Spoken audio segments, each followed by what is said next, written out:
Magandang hapon guys. Ito na po yung finished product po natin na Calan News Oil. Single burner po ito. May nag-order na po nito guys. Check lang natin, expire lang. Para po ma-satisfied yung buyer natin. Siguruhin natin na walang tagas. At saka yung performance ng kanyang hangin sa blower niya. Comfortable, satisfied talaga yung buyer. So yun guys, testing lang. Ayan, tinesting natin na isa lang yung kawa. Ito guys,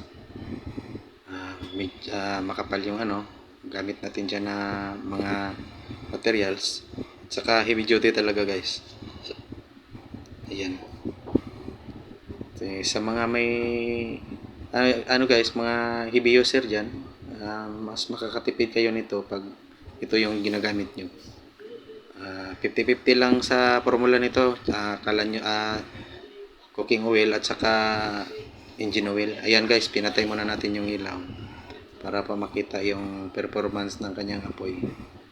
At para pag dating ito sa nag-order, satisfied talaga na wala siyang masabi guys na back job yung trabaho natin.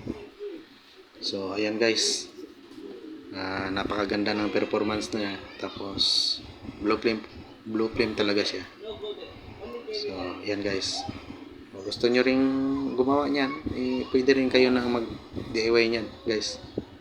Okay, para makakatipid rin tayo sa LPG kasi nagmahala ng LPG ngayon. Mas maganda ito gamitin. So yun guys, paki-subscribe naman po at saka paki-click naman dyan sa baba guys sa para po na at least to guys na makatulong rin sa inyo to guys. Kahit konti lang pag tutunan ko ng idea. So yun guys, expire lang tayo. Ayan guys, napakaganda. Salamat guys.